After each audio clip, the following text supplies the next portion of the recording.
Hello and welcome to Statistics in Biology, an introduction to with Dr. Ellis. What I want you to do first of all is just look at this data. This is from the Office for National Statistics, and I've blanked out here their kind of like headline for this data. So pause it now and think, what would you say about it? Okay, I'm hoping you're now back and you have paused it, or you're just going to wait for me to reveal it. So I shall reveal it. I'm doing this because it's not a great, I just don't think it's a brilliant headline. It says the number of deaths involving COVID-19 was highest in women aged 85 years and over for the third week running. So we've got our age groups. Females are in gold, males are in blue. And yeah, so there's more males there, more males, more males, more males. But yes, in this 85 plus group, then there are more females. I mean, I do think it's strange to ignore all the males. And in the 85 plus group, in terms of population size, there's almost twice as many females at 85 plus years old than males. So if we had a rate graph, to illustrate the chance of getting it, if you're a male or a female, 85 plus, then that blue bar would be a lot higher. So, and this is why statistics is so important, because we are bombarded with statistics. And if you're, going to carry on and do biology, then you're going to need statistics. If you are, it's your, you're doing it as an A level, however, you're going to want to pursue something else. Still, good understanding of statistics is really, really important.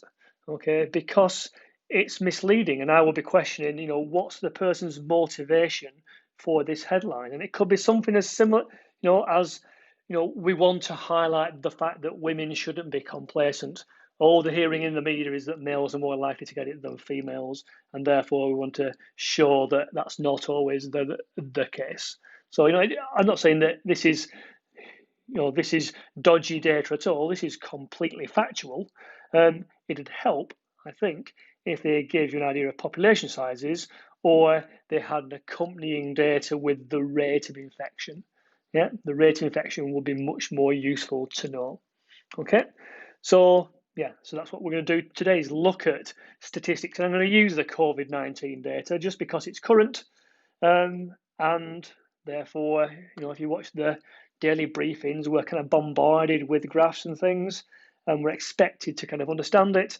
And there's been a whole host of graphs with like log Y scales that are thrown to the public. This one isn't a log scale, and therefore it's relatively straightforward to understand it as a bar chart.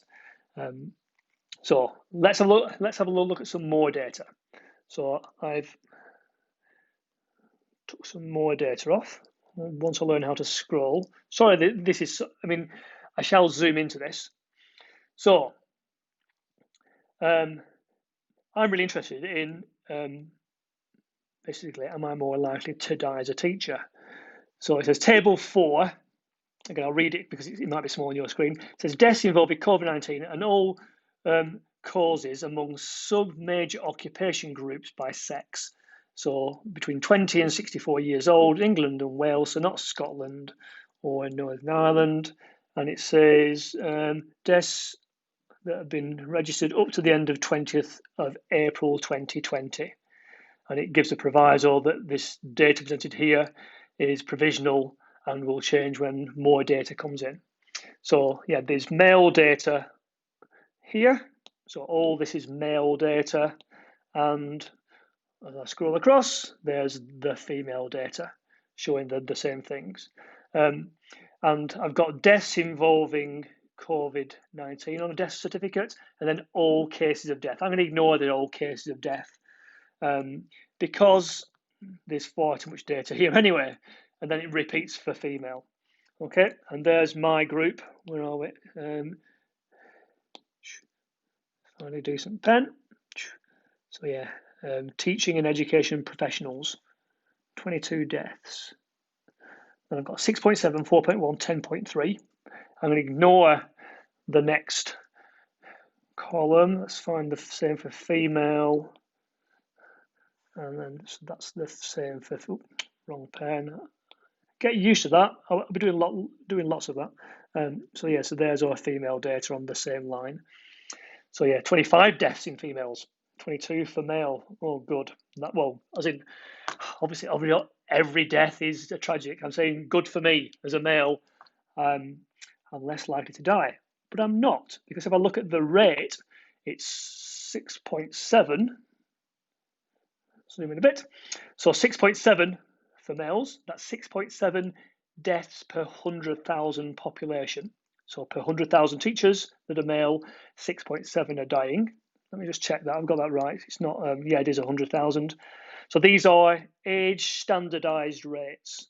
So they've done some statistical analysis on these to basically make them comparable by standardizing for age. Obviously, the older you are, the more likely you are to die of COVID-19, and therefore they've standardized that. Maybe there's more older male teachers in the population than females. Who knows? But yeah, so it's per 100,000. And they've used the European standard population to do that. So they're all comparable. So yeah, 6.7, and oh, I mean, I'm upset now because it's more than half for female.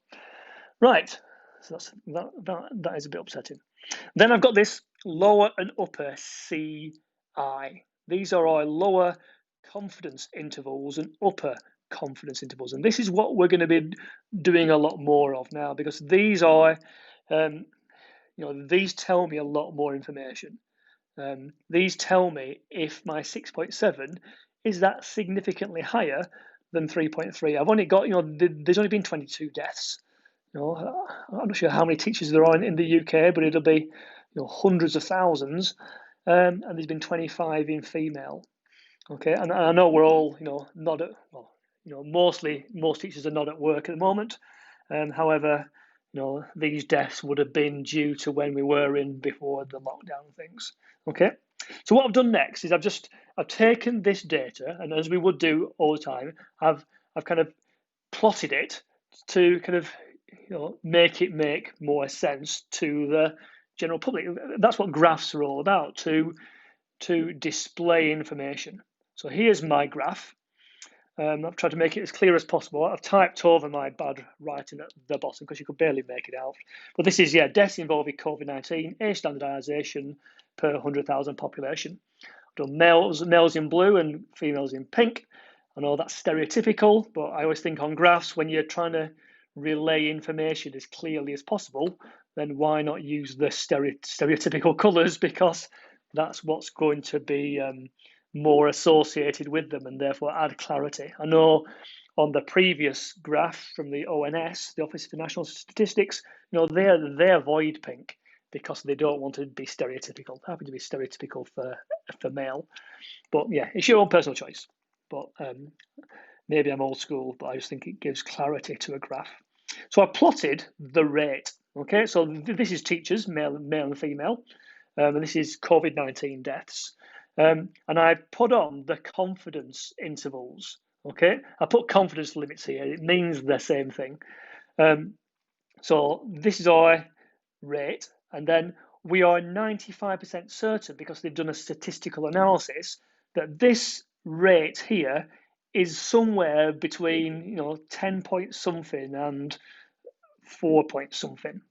Okay, because they've had to make some assumptions. They've looked at the data for, they'll have the ages of teachers, because of all the pensions and things, but they've applied their kind of estimates of deaths in proportion to age, and that brings in a bit of guesswork, and therefore that's shown as these error bars. So sometimes these bars, called error bars, show range. Sometimes they show standard deviation. Sometimes they show 2 times standard deviation. Sometimes they show standard error, and sometimes they show 2 times standard error.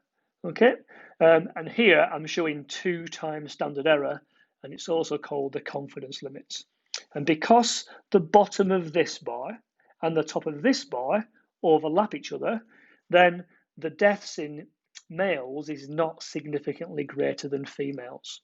Okay, that's what would be the official statistical conclusion from this.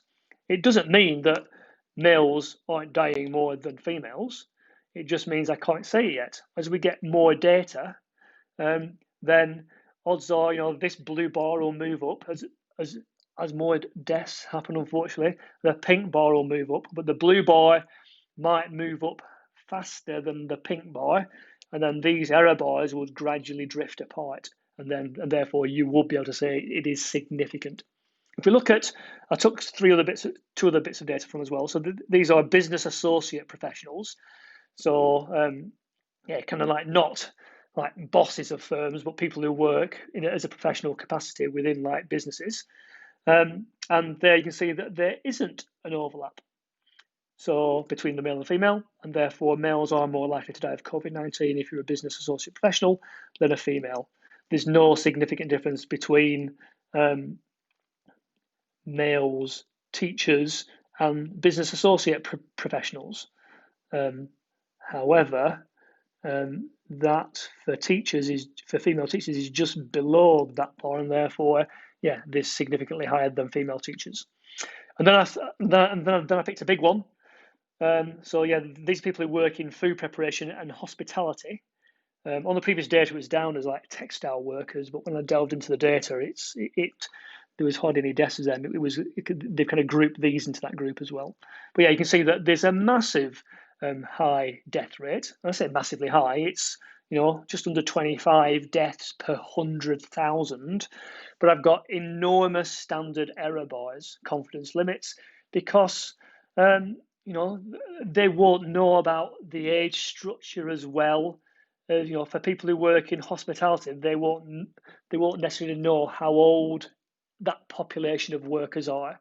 They use census data from 9 years ago. Next year is a census year. Hence, they are more uncertain about it. Therefore, there's larger error bars on it. However, there's no overlap. Therefore, significantly more males are dying in the food prep sector than females in the food prep sector.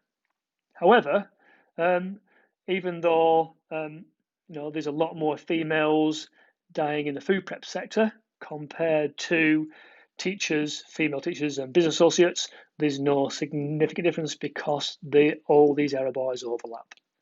Okay, in fact, there's overlap here and here as well. But there's something going on here. So I'm quite reassured there. Teachers have a really low chance of death according to the data so far. Same as other people who don't work with children.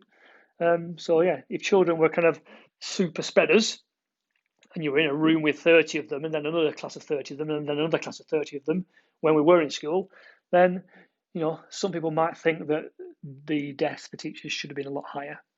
But according to this, it doesn't look like it's a problem. I think that's what they were saying on the report last week on TV, that that teachers have no more risk than other professional groups. Of dying of COVID-19. And like I say, every death is a tragedy that we have to say all the time. And that's why statistics can come across as quite hard sometimes and cold and unfeeling, because we're talking about deaths here. And then, you kind of like a statistician will celebrate the fact that there's only been, that the death rate has halved, but then the people who've lost family members in that half are obviously going to be super upset about that and feel, quite rightly, that their loved ones are being kind of like glossed over in the stats. Right, I've just paused to have a sort of water. So again, you might want to make a note of this, that we've just done about what confidence intervals are, and really highlighting why you need to be kind of savvy about stats. So 95% confidence intervals, or 95% CI, sometimes called CL for confidence limits. It says a confidence interval is a measure of the uncertainty around a specific estimate. If a confidence interval is 95%, it is expected that the interval will contain the true value on 95 occasions if repeated 100 times, or 19 times out of 20. Just another way of saying it.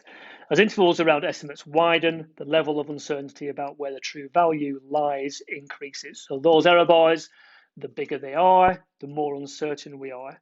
The closer they are together, the more certain we are. And as we know, when we do scientific experiments, if you want to be more confident about something, you get more data. I don't repeat it 10 times or repeat it 15 times.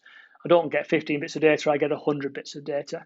The more data you have, at GCSE, you'd talk about, the mean is more reliable. You're more confident in that mean. And therefore, often that's what we do in stats. We don't find out what we need to, first of all, right? We need to gather more data. Okay, so that's confidence intervals again. You will get some kind of notes on all this when you get back to college. I shall attach them, but they will be printed, so don't feel you have to print them. So in terms of statistics, there's two types of statistics, and we're going to be focusing on this one. But just, you've been doing lots anyway. Any kind of summarizing of data, any graphing, any averages, standard deviation, and we're going to be moving on to standard error. So all this is descriptive. I'm laying out the data in a form that's understandable. So it's not the raw data, it's processed data in some way. Okay, and we're going to move on to making conclusions from the data. And I was doing that in the previous graph. I was saying that that the female rate of death is not significantly greater than the male death in teachers because the standard error bars confidence limits overlap. Okay, so I was making inferences from the data. Okay, and I'm just going to introduce you to a null hypothesis. Okay, doing that. So testing a hypothesis. So this is what, this is just my quick example. So it says, I think teachers are more likely to die of COVID-19 than other professionals. This is what a lot of people think this.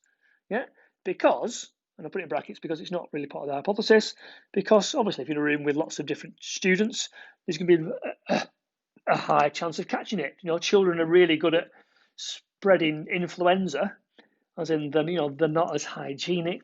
They are more likely to kind of like touch other people as well, bump into people, and therefore more likely to spread to staff. And that makes sense. So we then gather data, and then we test a hypothesis. And these are three hypotheses that you could do, and we're going to point to one that's the correct one, or the one that we have to test with, and the reason why it's better. So it says teachers are more likely to die of COVID-19 than other professionals. So I could test that, okay? Because that's what I might think. Or we can convert it into the opposite and say teachers are not more likely to die of COVID-19 than other professionals. And then I try and disprove this, okay? It's like if I'm, accused of a crime, they will, I'm presumed innocent, and then they try and, as the evidence mounts up, they can declare me guilty. I'm either guilty or not guilty. Yeah, you're never kind of proved innocent. So yeah, this is what some people think is a null hypothesis, but it's not, because if I use my green hypothesis and I disproved it, that would just mean that teachers are not more likely to die of COVID-19 than other professionals. Well, it might be that when I look at the data, teachers are less likely to die of COVID-19 than other professionals. This kind of it sticks me in one area.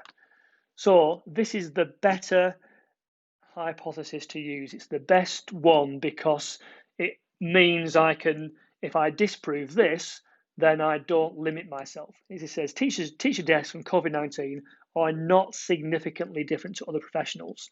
So if I disprove this, if I look at the data, do some maths, and you'll learn about 3 different types of stats tests in this kind of topic. If I did that, I would have the conclusion, right, so this has been rejected, teacher deaths from COVID-19, I might accept this. Yeah.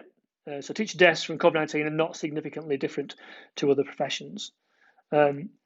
Or I can, if I disprove this, it might mean that they are actually less depending on the data. So this is what we call this is our null hypothesis.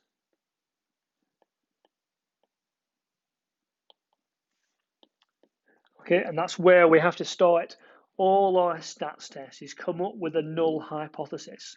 And When we're doing ecology, we just like assume randomness. You know, that the distribution of days is random. And then if I disprove that, then I can then look at the data and come up with another explanation. So yeah, so we'll be doing a bit of work on what a null hypothesis is and writing a few null hypotheses. So that's what we're going to be doing in our intro to stats. And then with your other teachers, like in the other lessons the other teachers are planning, you'll do 3 different stats tests. You will do the t-test, it's also called the student t-test, where you compare mean values. We do the chi-squared, which is chi squared. And then we do a correlation coefficient called Spearman's rank. Spearman's rank. And all through year 13, when you do the required practicals in year 13, they all require statistical analysis as well. So you're going to get lots of practice of this. And the way I think of statistics, everything I've gone through so far, you can kind of forget. Okay? And it's very much like driving a car. I know how to drive a car. I can drive a car. I don't need to know how a car works to be able to drive a car. Yeah, I don't have to, on my driving test, I don't get tested on what a carburetor does and how spark plugs work and, what's an ignition lead do. There's none of that. Yeah, all I have to do is drive a car, and you ultimately have to be able to drive a statistical test. And you'll see that you just follow these 5 steps, okay, that I've not laid out yet, but you do this, then this, then this, then this, then this. So if you're mathematically minded, brilliant, you'll really understand your statistical tests. Or if you're not, the crucial bit is what we've been doing here is just what conclusion can I get from the statistical test. Okay, you can do the process, the 1, 2, 3, 4, 5. That just becomes a process you go through. But what does that therefore mean is where we need to get to. So I've been 20 odd minutes now, so I'll stop there, and there'll be another video to watch as well when we look at sampling.